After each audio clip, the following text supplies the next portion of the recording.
and that's 0%. So the hope is we're going to turn this up to, what is that?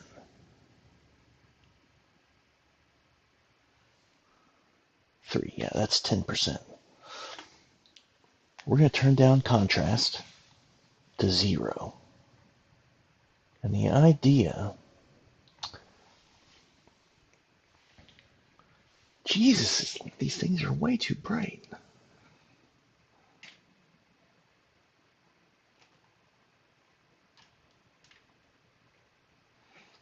Not that bright. Feels bright, but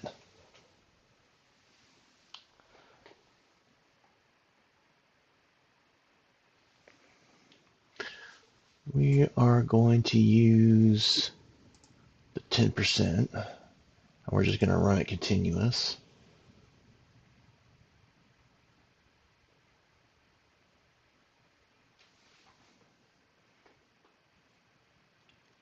Hopefully we'll get some data here in a second. There we go, 0.029 Y value. That's right here. And so the idea is that we're going to turn this down. Let's start with 65.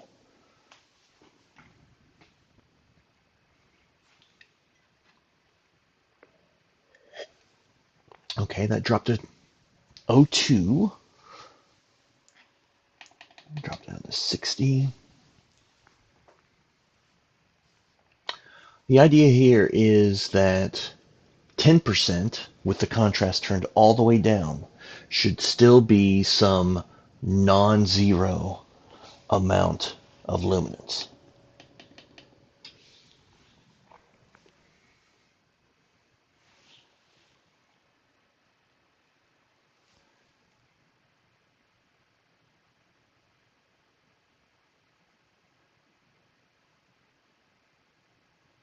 That's 0.08.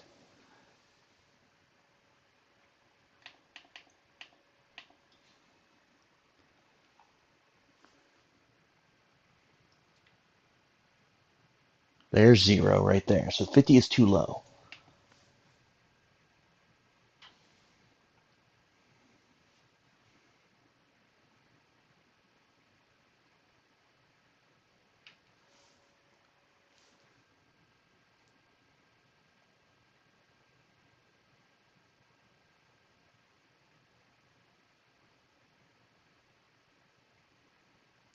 Actually, well, no. Let's turn this. Let's turn that back up to 60. This is what I want to do. I think I might be thinking about this a little bit backwards. 5% should be completely cut off. That's the standard. 10% should be basically any non-zero luminance value. See, that's 0.009 at 5%. So we're going to turn this down to 55 and see if we get 0. We do. So let's turn that 58. I want to find exactly where the meter picks up a measurement. 59. And I'm just pressing the colorimeter against the glass since this is a pretty sensitive measurement.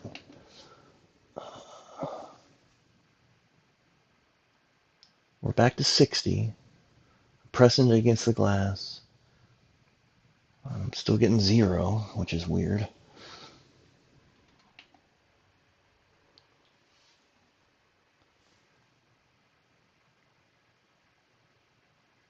Should probably go up to like 65.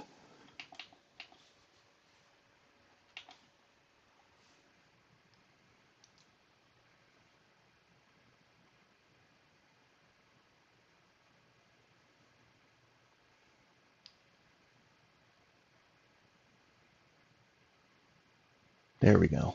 010 at 65. So if we turn that down to 64, what do we get? Do we get 0?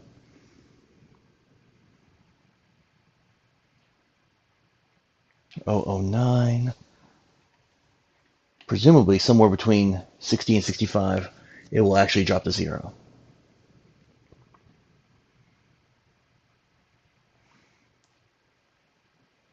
But the standard is at 5% with contrast turned all the way to 0. On a 5% window, you get completely cut off. No luminance at all. There it is, right there, 62. So, sub-bright at 62 on a 5% window, we got 0. And now we're going to go to 10%. And we should get something.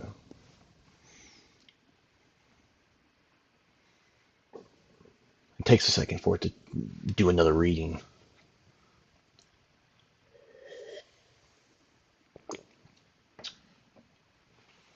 There we go. See, now at 10%, it's 0.013. At 5%, it's 0. And that's with the contrast turned all the way to 0 on the front panel knob.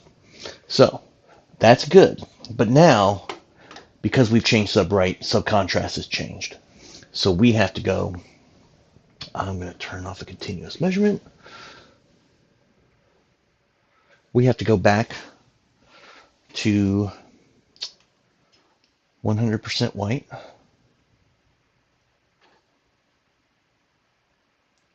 We're using 10% grayscale.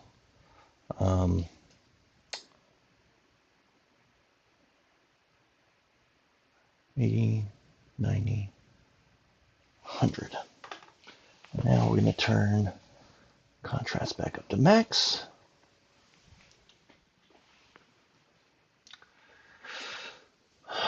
Let me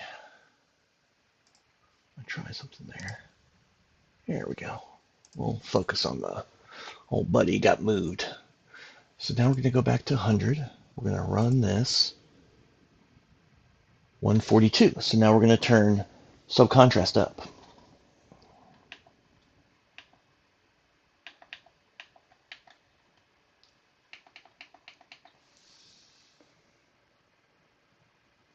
.147, 149, 150, 150.6. Now that's probably okay because I'm going to subtract again.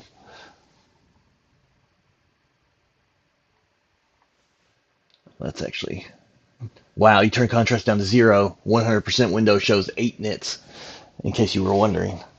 I just want that nominal value there on 100. We're going to stop that. We're going to go back to 10.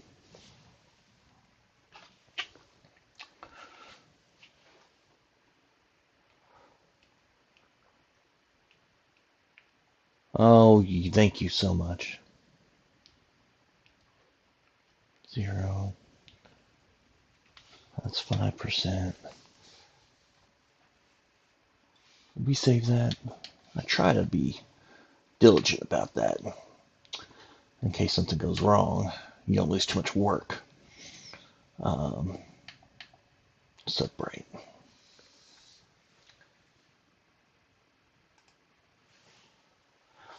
Turn the panel contrast back down to 0. Pressing the colorimeter against the glass.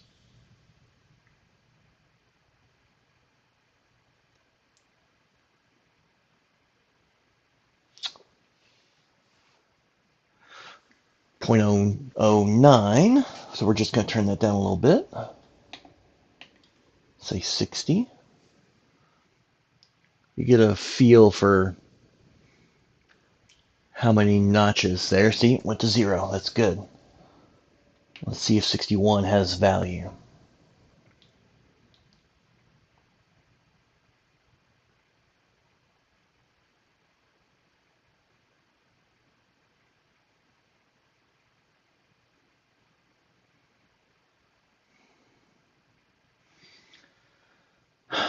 It's a lot of waiting for these low-end measurements. So maybe 62. If 62 has luminance like it did before, we're going to turn it down to 61, and then we're going to check subcontrast again. Except it doesn't. I have to keep pressing it because I sort of don't trust it until it's been through a whole read cycle. No, that's very unusual.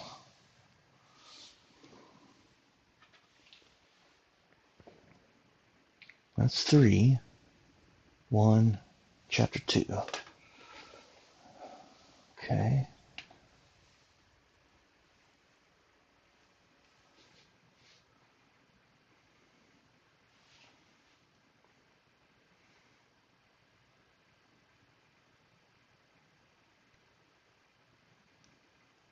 The goal is to actually find where this stops changing, right? We're going to go back and forth between sub-bright and sub-contrast.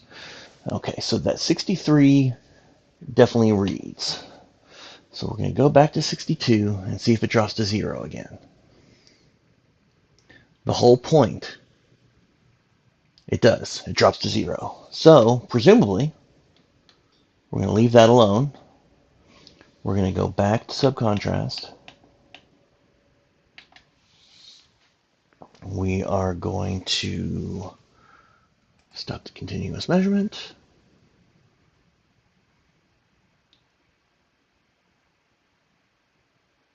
It's very slow about this sometimes. It's very annoying. Go back to that. And then we're going to go... I'm not going to skip to 100% on the 5% windows because it's too many chapters. It's just faster to go here.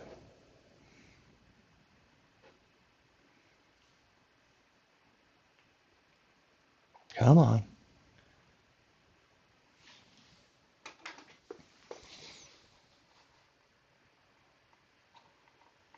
All right, max contrast, 100, 100% window, and we're still at 150, almost exactly. 150.4. That's good. And what is it? And that's a Y value of 148 though. So I think I should actually turn it up. See, this is what I was looking at the total luminance, but you should be careful about that because if you look at your RGB splits over here, and you could look at them here too, right? 102%, 103%, 98% relative to each other. We're going to change red and blue, right? I want to make sure green's hitting 150. So that was an oversight, but that's fine. We are going to look at that. It's just a couple of clicks, I think. There we go. See, now green is at 150.6.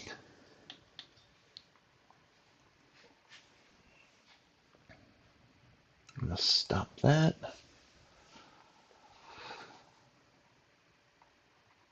Turn that down. And then we're going to go back to 5% window. No, I really don't want to. Thank you. It's just the night of pressing the wrong buttons, for sure. This is getting too late.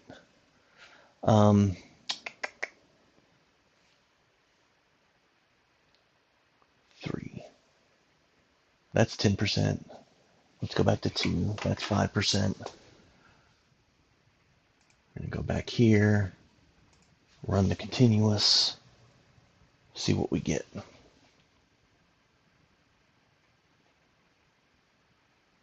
should, since I put subcontrast up a couple of clicks, we should get something. But it's actually still cut off.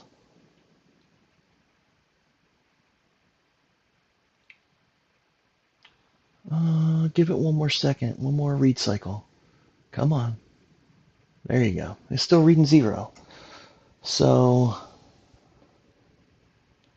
let's make sure. I'm going to take it up to 63 and make sure we get a hit. Right. Okay. Well, that's something.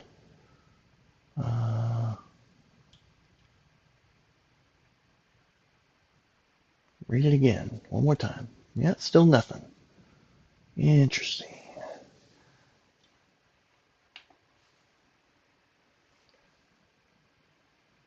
See if we get a hit at 64. It's interesting. You would think I raise subcontrast, I have to lower subbright, and you're sort of pulling and stretching, right? And it gets to a certain tension, and you hit equilibrium, right, where you no longer need to change one after you change the other, right? Like I've adjusted subcontrast, and then when I go back to check subbright, it actually hasn't changed. But I want to find where that change is. It's very interesting.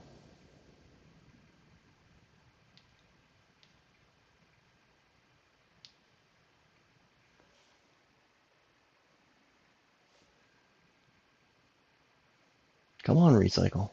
So slow. I would buy a nicer colorimeter, but they cost money. There it is, 0.010. So we're going to take this down to 64. I think that's fine. And now we're going to just check subcontrast one more time and see where we land. And hopefully it's all good.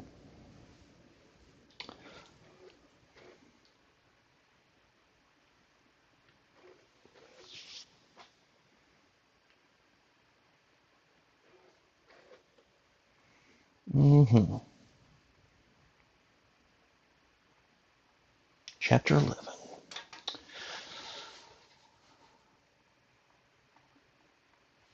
Max contrast.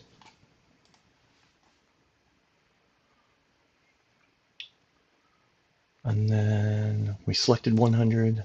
I take that measurement. What does it say? 151 overall with a green of 152, which makes me actually want to reduce subcontrast, which is interesting.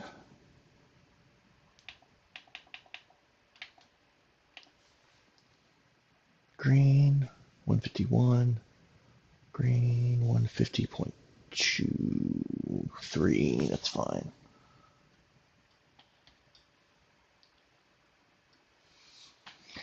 Those are pretty good. I think we're going to leave that alone. I am going to pause for a minute and make sure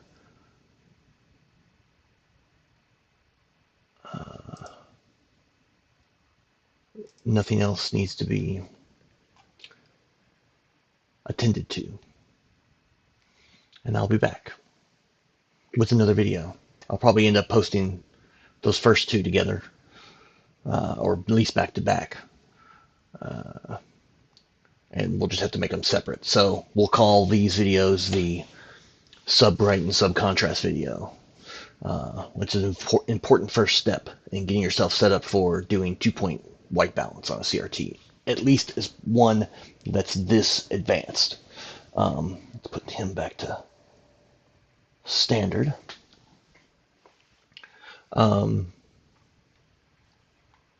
Yeah. Okay. Let's do a grayscale. Now that we've adjusted subcontrast to subbright, we should see how that's affected things. So we're going to hit that. Oh, this is actually a good time to, well, let's see how the black level changed. But after this will be a good time to disable the black measurement to save time.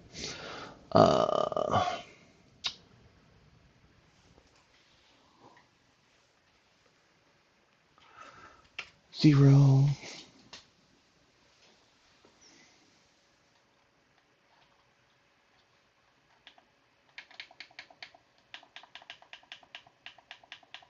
There we go. Cut off. That's interesting.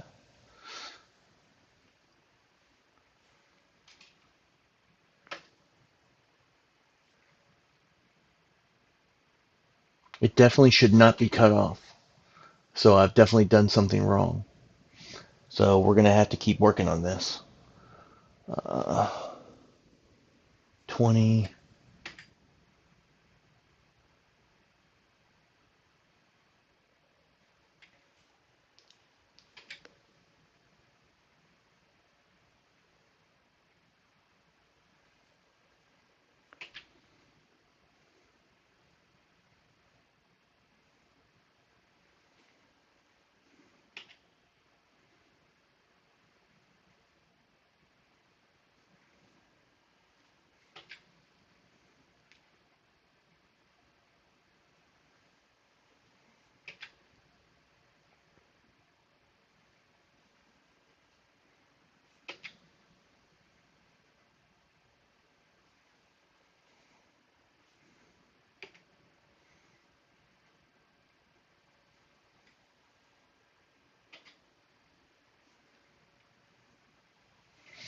Yeah, peak white's not as good as it should be, and the low end is definitely too low.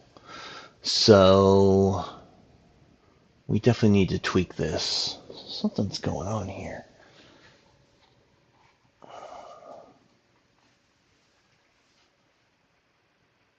Just check that 100. That's still running 150. That's very good. So I think it might be mostly the low end. So let's turn that back down.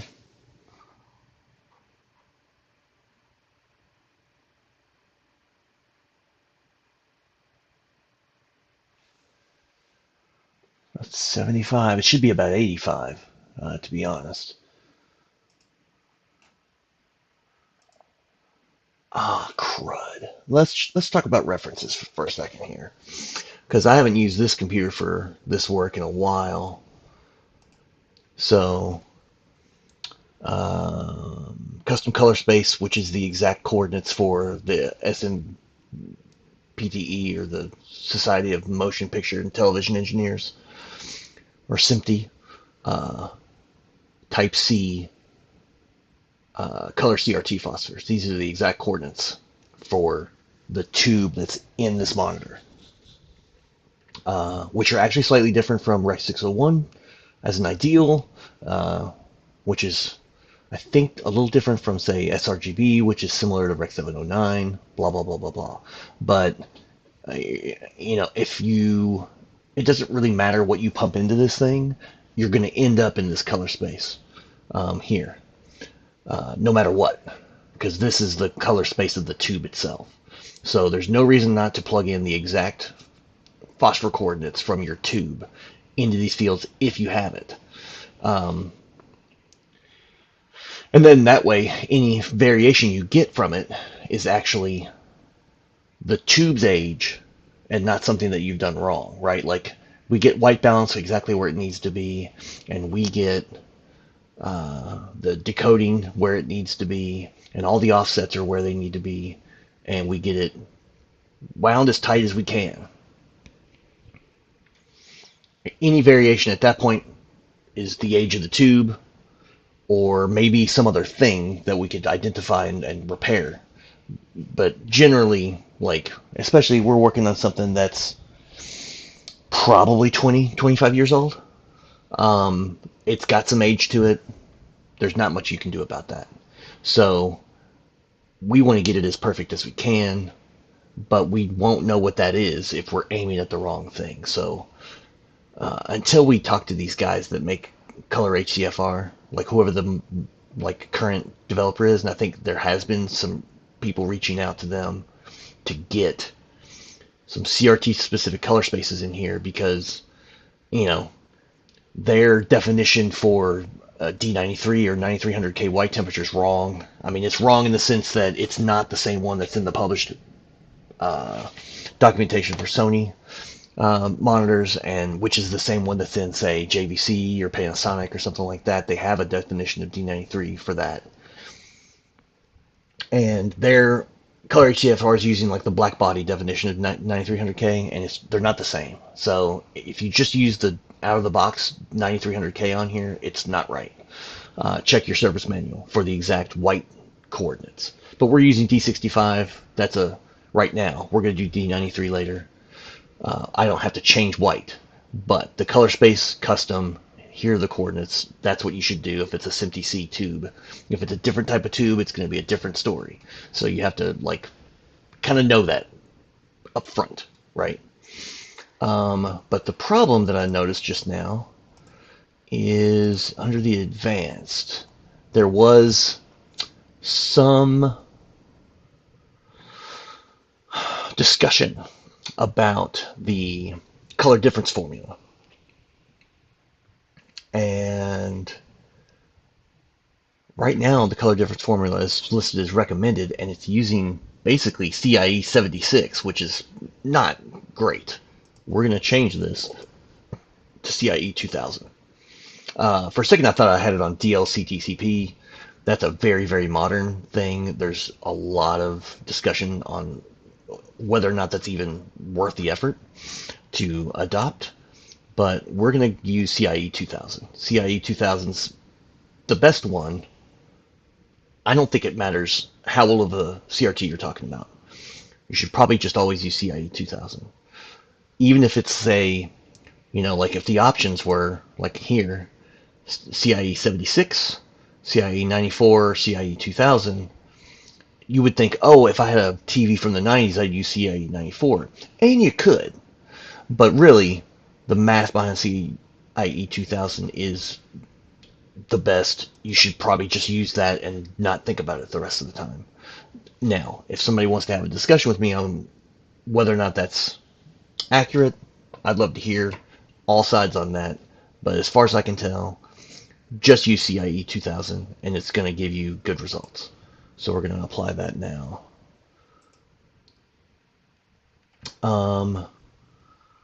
Now, let's get, oh, we're back to 109%. Let's back off. I want to go to chapter 2. That would be Roberta Flack chapter 2. Let's try something.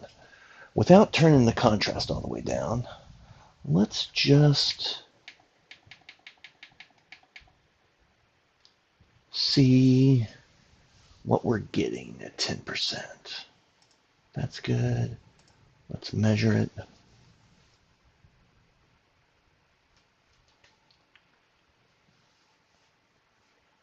It's a little slow. There we go. Still 0.064, which is really low. We don't want that. See, you have your Y values here, and then you have your Y target. The Y target's calculated based on your peak white plus your gamma. So if you go back to the references, I had the gamma reference set to 2.4. I could make it 2.3. Actually, yeah, it's fine. 2.4 is as good a place to aim as any. I think generally I actually aim for 2.2, so we could get everything leveled out for 2.2 and then change it to 2.4 after the fact with different controls. And I think that's probably more correct. Let's go back to the references. We're going to make this 2.2, but this is a good demonstration. Right now our peak white's 74 nits, which is a little low. And based on 2.4, the luminance value for Y, right? Y is luminance, so the target is 0.3 at 2.4 for 74 nits. But we're going to raise the gamma to 2.2 and hit OK. Now our Y target's 0.476, and we're currently reading 0.064, which is not even close. So we're going to raise sub bright. That's my plan, is to raise sub bright.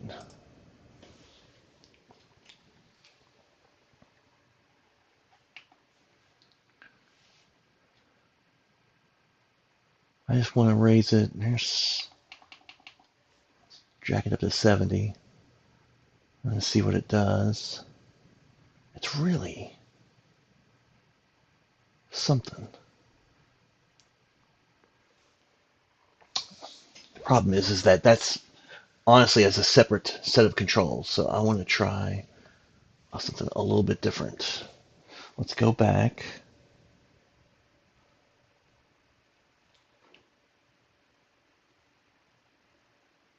Windows, 5%, chapter 2.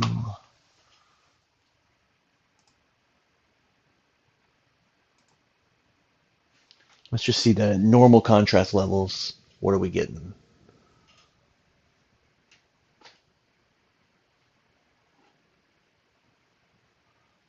Do 026. So if we turn contrast down, I can still see it on the screen, so I should get some sort of measurement. Now, we already sort of determined that 70 is probably a little too high. Yeah, we're getting 017.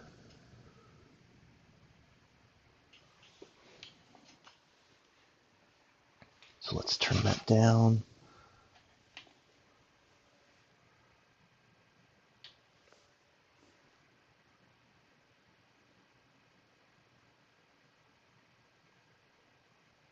Come on, come on.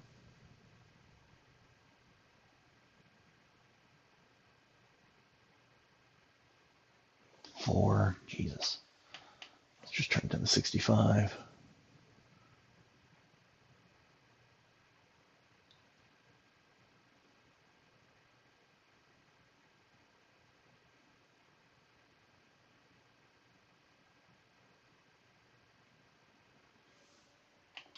.64 is where it was set before. Let's see if it drops to 0 again. It does. Okay, so now the important bit here is that I'm going to turn that to chapter 3, 10%. I should get a non-zero number. This is what we're continuously measuring here. We do. That's good. All right, so let's stop the measurement.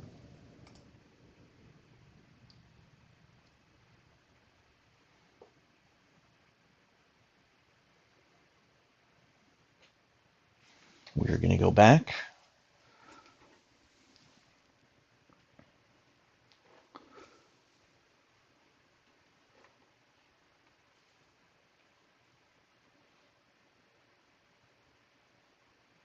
Chapter 11. We're going to turn contrast back up to max. I'm going to click on 100 here. Hit the play button. What do we get? 151 with a green value of 149. So that should actually go up on subcontrast. I'm going to save this though, even though that arrow means it's the default value or the current saved value, not the default. If you factory reset this, it would go to a different value and then that arrow would be set there, but almost never want to do that. Unless you've got something so wonky that you can't figure out what's broken, I would say that's the only time it's appropriate to use a factory reset. Because it'll just reset stuff that you do not understand. Green. Oh. It's 150.94. Let's go back to 114. It's 150.1. Actually, that's probably pretty good. I think we're good. So what we need to do, I'm going to return this to the standard value, which is still low, but we're going to fix something else now. I'm going to stop this, and then we're going to delve into something that doesn't get covered very often with these monitors. So I think we're in the service menu. And now to get to service menu part 2, Electric Boogaloo, you have to press 16:9 and enter at the same time. There we go.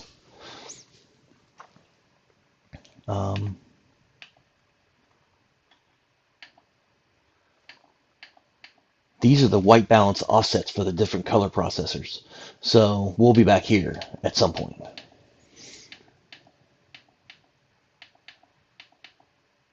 But here it is, line A, contrast and bright. We're going to actually leverage this to get our gamma under control. So here we're going to do, we're going to click on this edit button, and then we're going to edit this value to be what we want. Generally, I think it's supposed to be 85 nits. Hit enter, and it says scale all measurements to new Y. Yes. So now we have a theoretical peak white of 85 nits at 100, and we have it at 2.2 gamma. And now we have, see, I'm pointing at my screen like you can see that, so I got to use the mouse pointer. But we have 85 here at 100%. We have a 2.2 gamma, which means we have this target here, which is about 52 nits, 51.895 for 80%, and 2.489 for 20%. And what we're going to do is we're going to get 80 and 20 to their luminance targets with line A, contrast and bright that's hidden in the service menu too. So I'm going to run continuous on 80.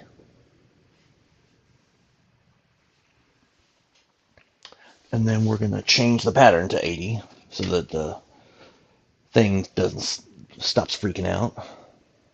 There we go. So we're reading 43 and we need 52 basically. So we're going to increase line A contrast. Let's say 55. Okay, let's try 60. 47, 65. That's 49. Oh, please tell me it's actually 69. That's hilarious. It won't be 69 for long, but that is funny. Try 70. Let's just see what it looks like. That's 52, so that's a little too high. So we're going to write that, and then we're going to line A bright. We're going to just click on 20. It's going to switch to that, and then we're going to switch the pattern to 20%.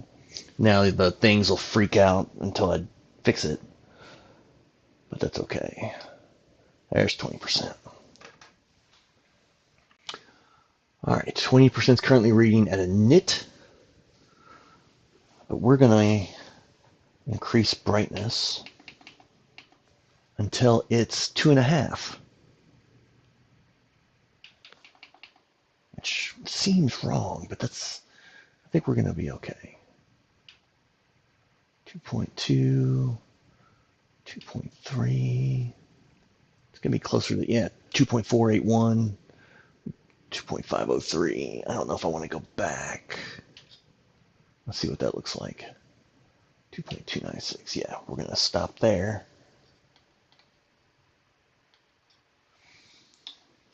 Now we're going to go back to 80.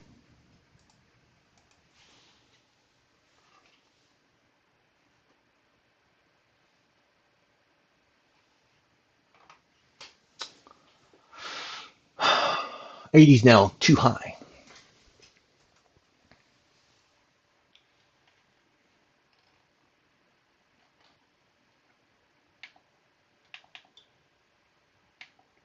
You see that line B contrast? That means you have a per input control on your brightness and contrast, which is your primary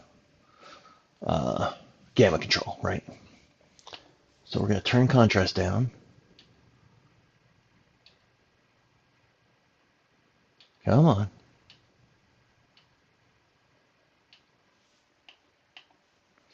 60, 55, 53, 52, 51.7. Yeah, that's not bad. That's close. And now we're just got to bounce back and forth between 80 and 20 until we get this stabilized. And what this should do, in combination with sub-bright and sub-contrast, is get the gamma under control without sacrificing peak white and your black level. That's the theory, at least. See how much fun I'm having here. 20. 2.1, which is not bad. I go up. 2.2. 2.4. That's pretty close.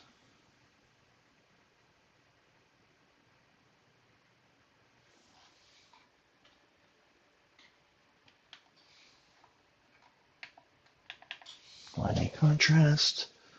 We're going to go back to 80.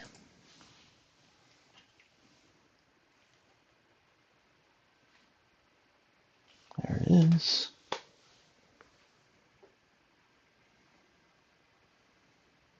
It's 53. So we are going to decrease that a little bit. See, the changes get finer and finer. Like every time you go back and forth, it gets less and less wrong, which is good. That's what you want. 51.5 is, yeah, that's pretty good. Now let's go back to bright. Click on 20.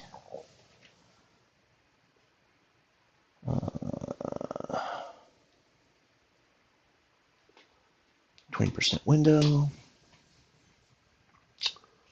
And we're at 2.36, which is, we're not that far off. 2.47, that's really good.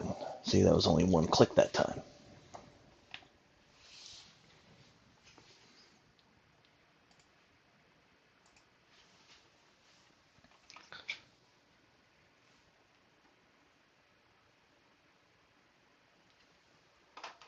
Eighty, it's reading 52.2 and we want 51.9. So hopefully,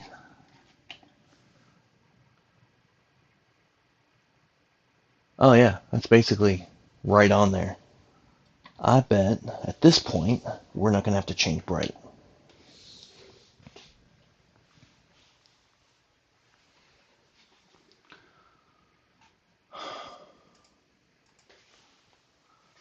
Switch back.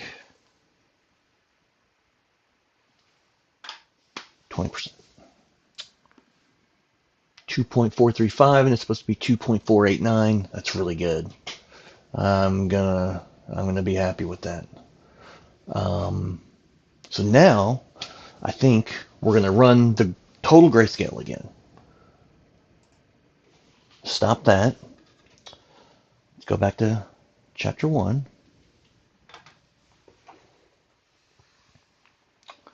And then we're going to hit grayscale. Yes. Okay. Now we definitely are going to get a non-zero value for brightness. 0.045, which is not bad. Let's see how this turns out. What you're going to see here is I've been fixing 20 and 80, right? So this is really close to the right line. This is really close to the right line. And hopefully this whole line will flatten out more or less. That's the aim. Let's try actually change that to 10%.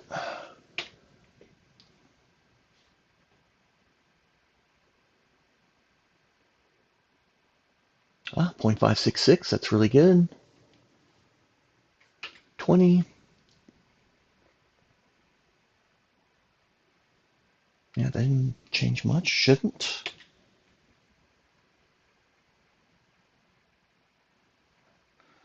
40.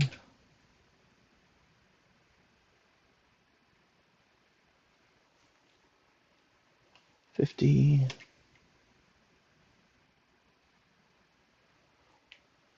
60.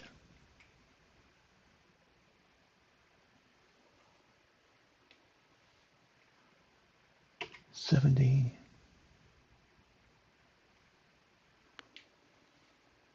80, which should be very right.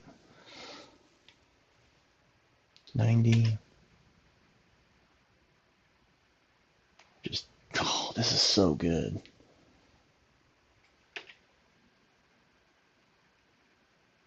And I had it set to 85, but the final result was 84.534, which is chef's kiss. Look at this line. This is amazing. So we've got the gamma response, like, it's way better. It's so much better.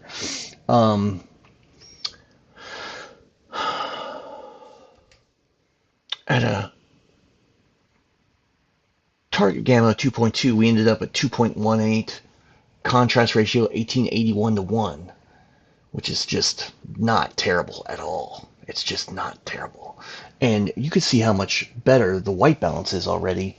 That's still at the default values for white balance. Remember, I changed all that stuff before back to the default values of just 512 and 700 for bias and drive for all three channels before we started all this other stuff. And just getting sub-bright and sub-contrast where they're supposed to be, coming in and doing this secondary sort of gamma control with the regular contrast and bright, that's sort of a sub-user input. The knobs on the front panel are still in their center click position. So in a sense, we've hard-coded this very flat gamma response into the front panel knobs. That way, in the future, you can just play with those, right? You shouldn't have to go, if you do this right, and you do all this work in the service menu, you should never have to go back in there. Like, if you have a video game system you hook up and it seems a little bit dark, just tweak the bright, right? As soon as you go back to center click, you know you're back to standard. You don't have to worry about it anymore. All right, this is very promising though. So now, save that, and then we are going to, I think it's, there we go. Now we're completely out. We have to get back in, open the menu, degauss and enter, gets into the submenu. Now we are going to go back to D65.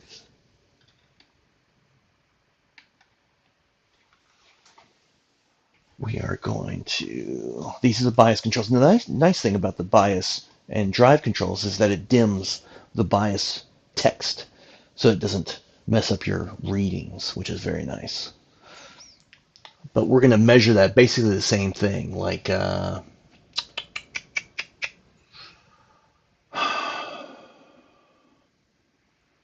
20%, I guess.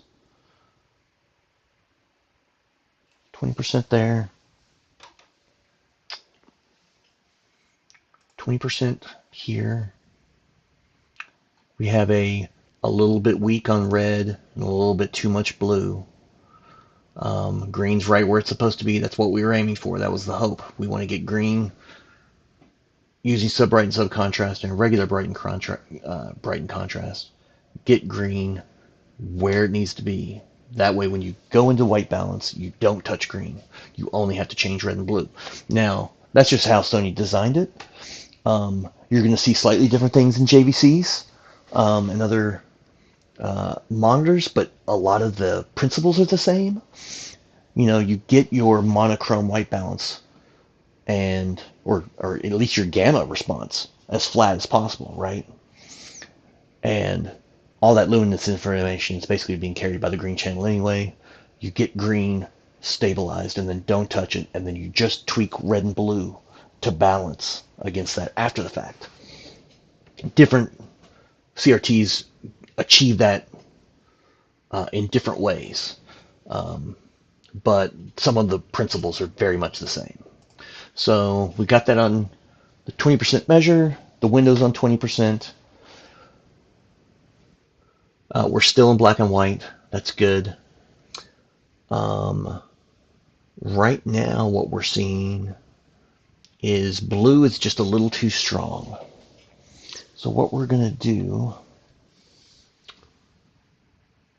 we're going to reduce blue first.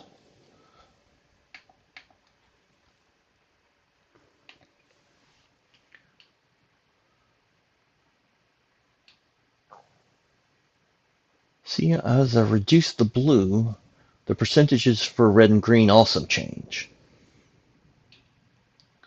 Because that, whatever that formula is, I mean, what you want on these guys here, these little color bars here, we know we're not going to touch green, and we want green to be at 100%, but it's not going to get there until we get everything else, closer to 100%. So we're just going to reduce blue continually. What am I at? 507 now, 102%, 103%. Come on, keep going. 102, 101. See, red went up as I reduced the blue because it's sort of they all have their weights to get to exactly D65 white. When you're running on too much blue, it's taking away from green and red's share of getting to D65 white. Come on. 497. Come on.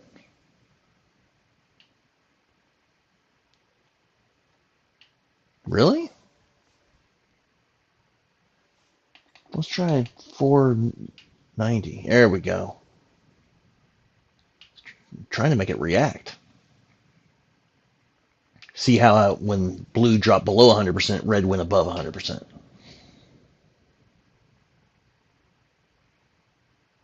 There we go. That's a little bit better. I might go back to 491.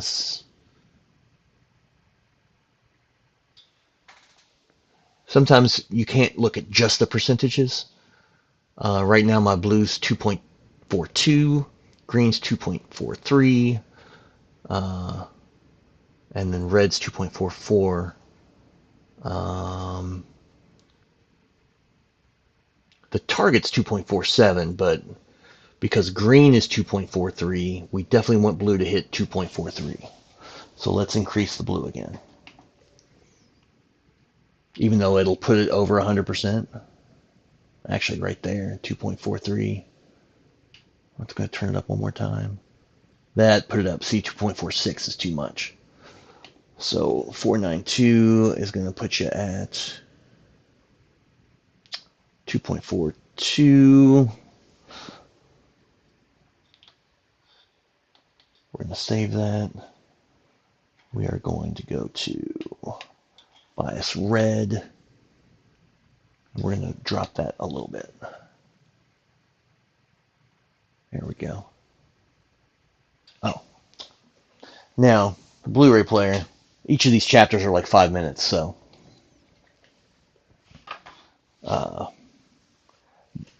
every once in a while you have to put it back.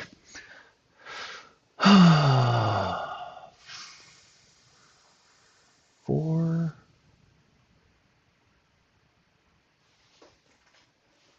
It's interesting.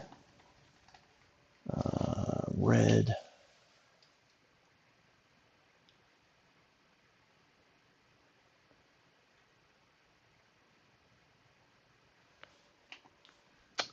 Come on, red.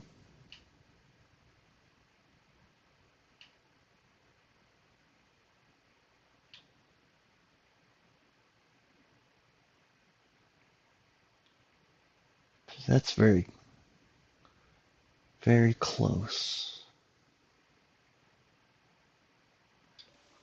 Now I'm going to tweak blue again, because changing the red value definitely also affected blue. You don't want to lopside your adjustments, right?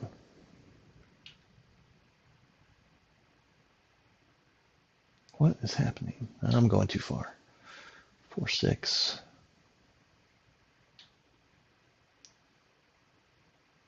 4, 2. That's very close. Let's go up 1 on blue. We get to 2, 4, 5. 2, 4, 2. It's sort of back and forth. It's not perfect. We're definitely splitting hairs at this point because the delta error is 0.1. It's very good. You can imagine the delta error sort of, what would you call that?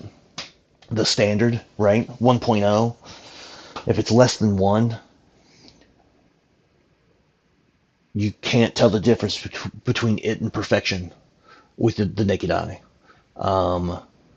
Above 1, up to 2, if you had your whatever you're working on, and it was between 1 and 2, and it was next to perfection, it would be the only time you could tell the difference, right? Side by side, they would be barely distinguishable. Above 2, you would be able to tell the difference, and I think above 3, maybe you'd be able to tell it's wrong just by looking at it, right? But a delta error, where are we at now? It's kind of fluctuating, right? Blue seems like it needs to go back down. But we're also going to, that's better. This is going to change because we're going to go and do drive.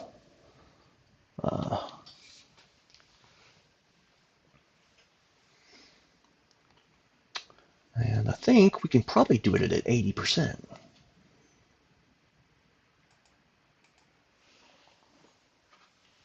We can try 80. We can try 100. I think Sony, I mean, you didn't have 10 steps of window patterns 25 years ago.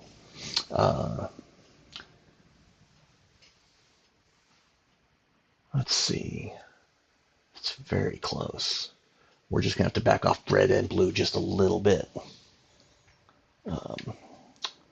Gain red down.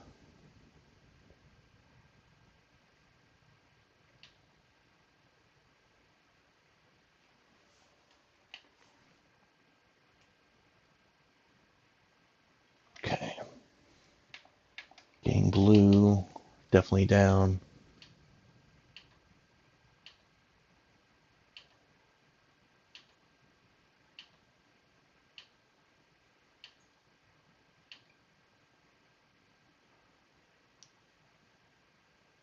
There we go. Back to red.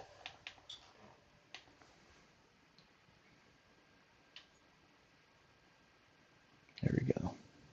That's very close.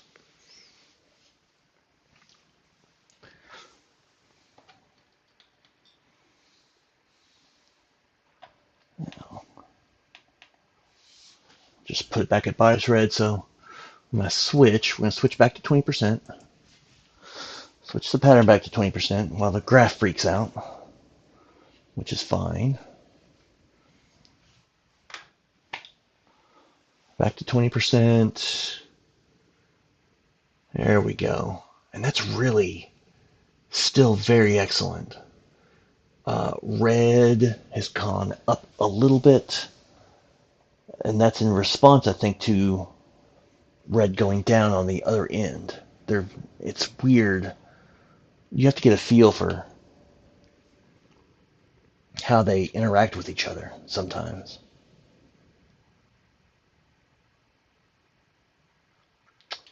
Come on, bro. There we go. Blue up. That might be too much. We don't want that.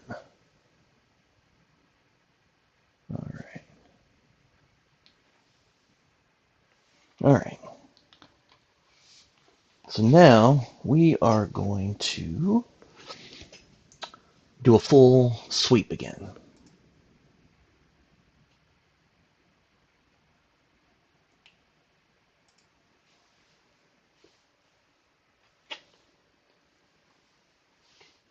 Come on. Measuring black. Let's see how our black probably improved a little bit.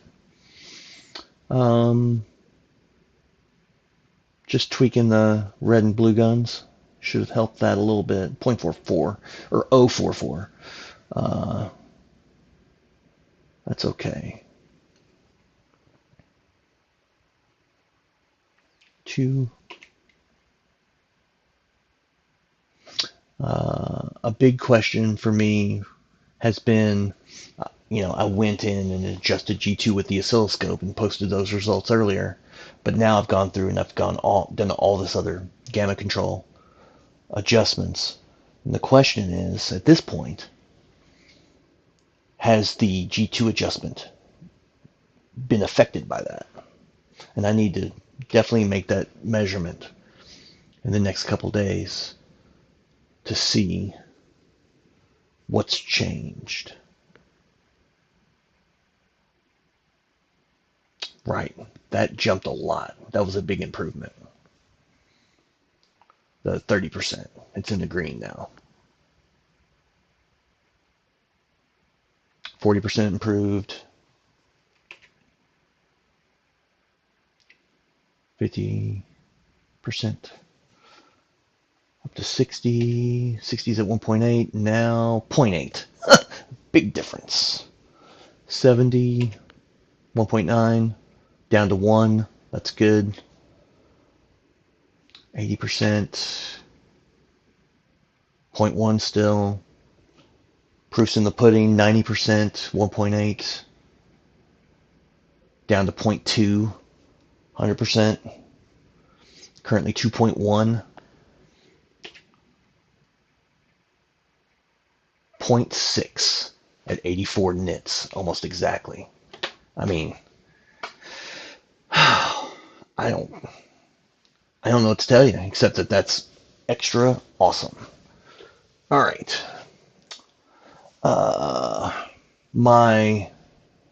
These scales are a little exaggerated. This one's messed up, and I don't know why. Let me see if I can fix that. Yeah. Target CIE, that's fine. RGB gamma. See, that's still messed up. I'm not sure why that's messed up. It's just supposed to show you like the difference in color temperature, but it is just not happy about it. I like the target RGB gamma. Sometimes just watching this thing move could be as helpful as the other things. But we have a stable monochrome white balance. Now, we need to go back to 20%. This is where the extra magic happens. 3. 20%, 20%, continuous measurement.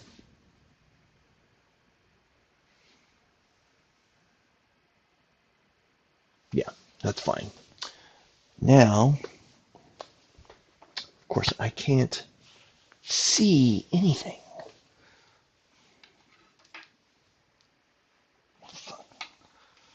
That's even worse.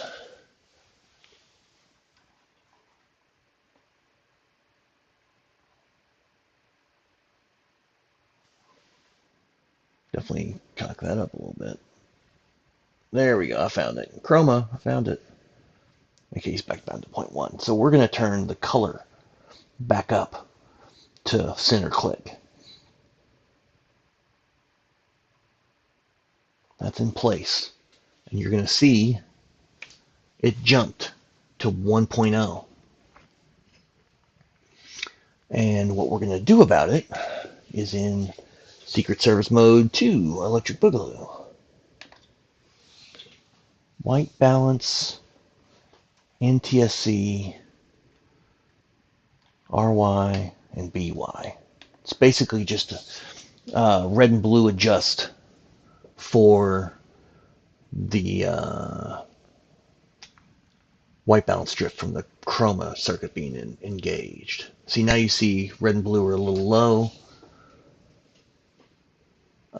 We're going to try and tweak this a little bit.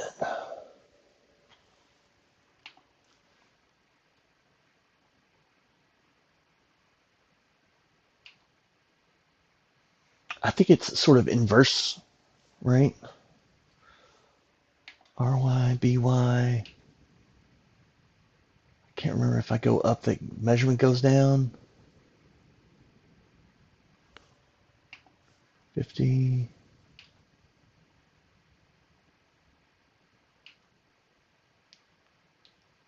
97.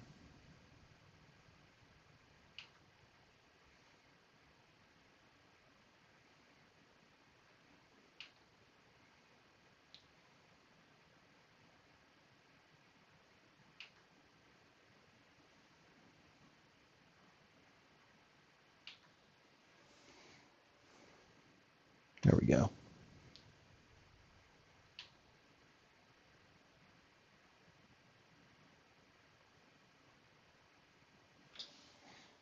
Save that. Back to RY. Needs to come down. We're just trying to get the white balance with color in the mix as close to as it was in black and white. And I don't know, that's pretty good. It's a little up and down. Could probably tweak blue again. Though it sort of bounces around a little bit. It's a little more froggy.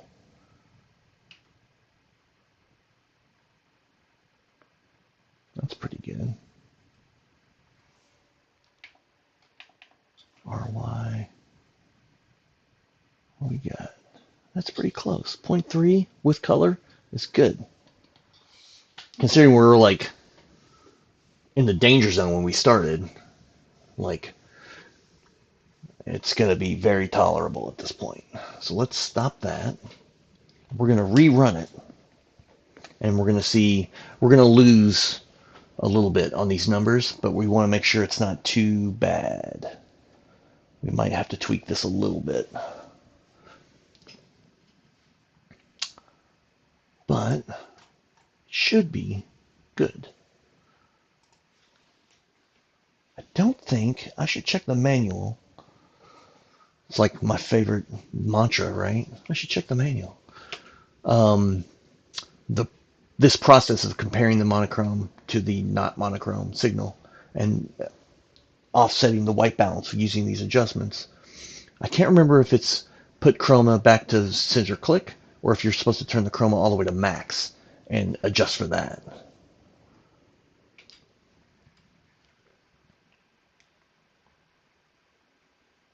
Because maybe if you want to juice the chroma for some reason, you don't want it to get out of hand.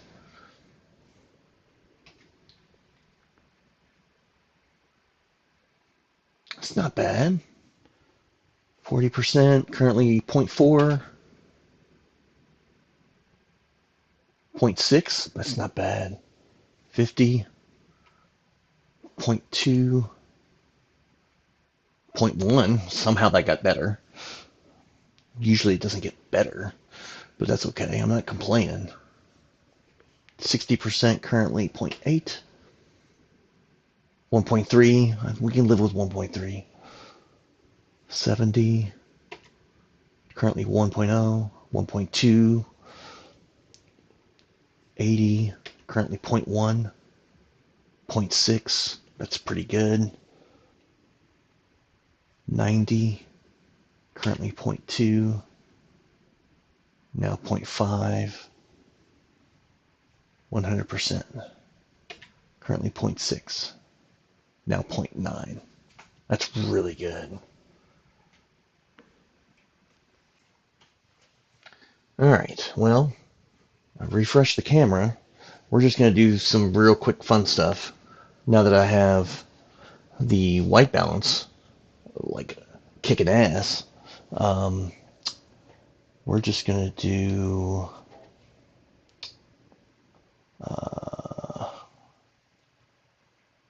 we'll do 100% color real quick. I want to see how this is going to change. So we're gonna, this is primaries and secondaries here. Yes. Yes. Okay. Green.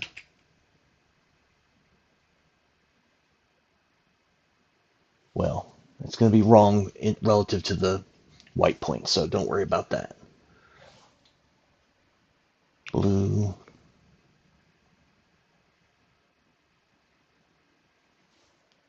Yellow.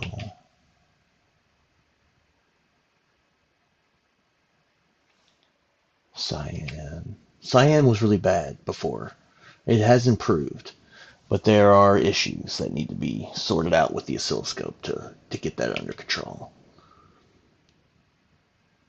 White.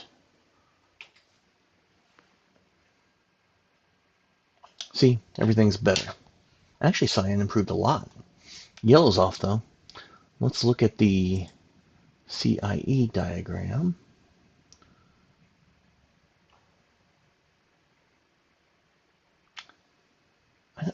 You might classify that as a bit of a twist. This might be a tint problem.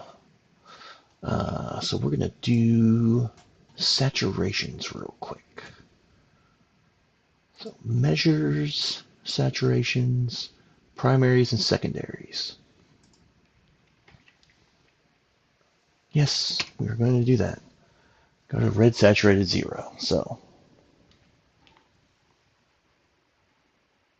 no, no, thank you.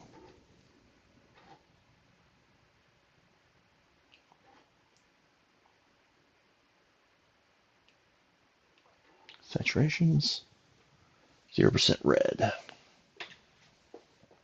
Now, because our gamma is so good, these saturations should be stellar, unless we have a tint problem. 25.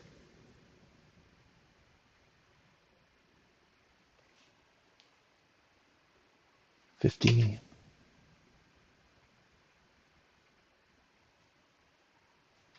75. The most important in terms of what these machines were designed for, when you're looking at saturations, is 75%.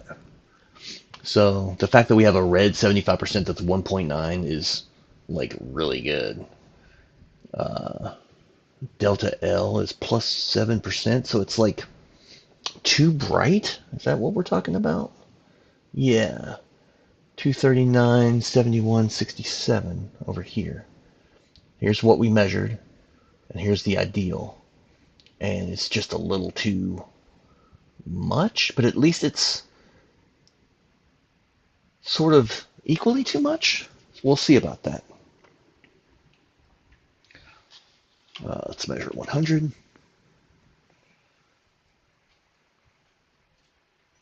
All right. 0% green. 25. 50. 75. 100.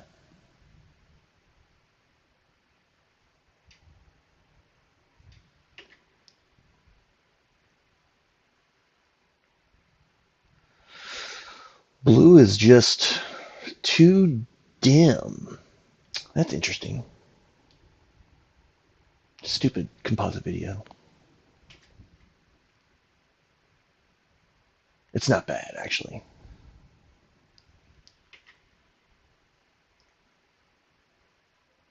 This is not your grandma's composite video, that's for sure. It's gonna look really good.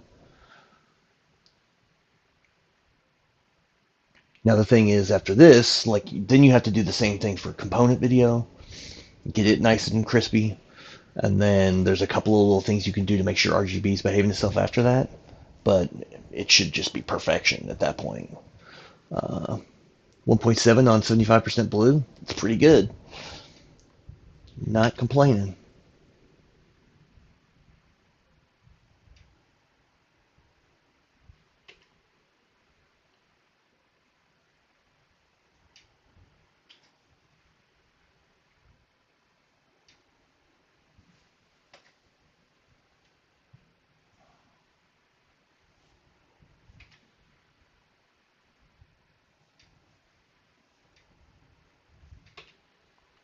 The fact that our skin tone, like yellow, is a good, what would you call that? Uh, the best way to judge whether or not your skin tones are going to be correct is how good your yellow saturations are and your red saturations. So like it's all going to be sort of in between those two. So if they're both really good, like all your video is going to look great. Uh, Cyan saturation 0. Yes, thank you.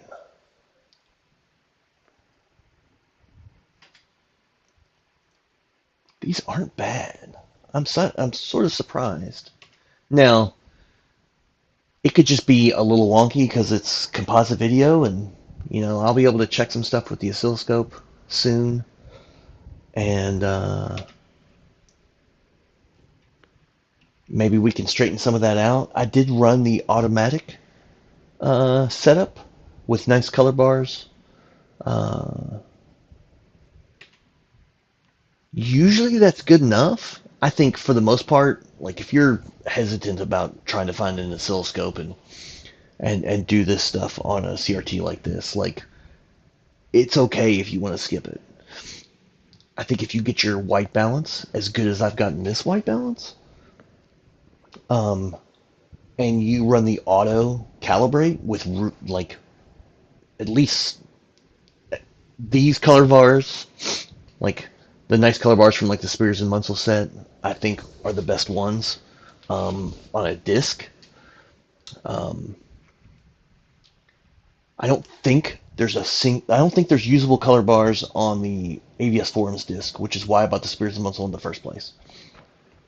Um, but still doesn't cost that much. Like the Blu-ray set, I don't know, it might be $30 or $40. It's totally worth it. Magenta zero, magenta zero. Okay.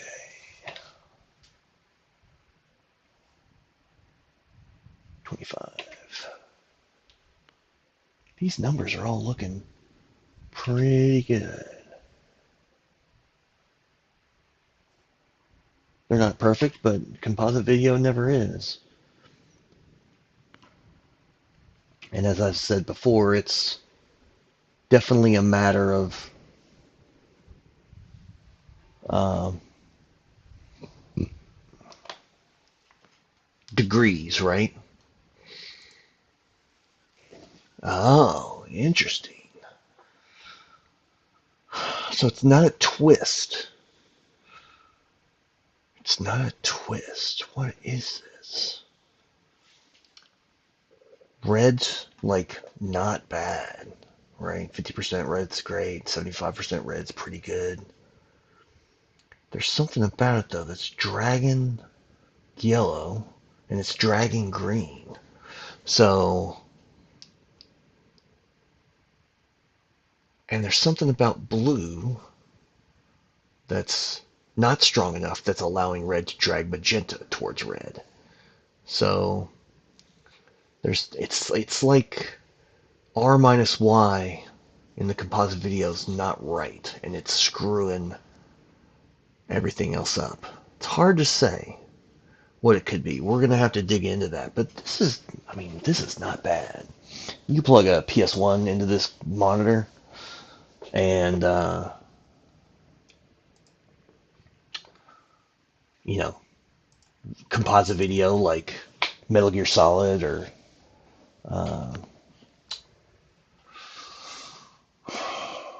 What's that other game I really like? I was just seeing its praises on Twitter, and now I can't think of its name. You know what I'm talking about. The good one. But this is all pretty good. I'm feeling good about it. We're going to stop here for now.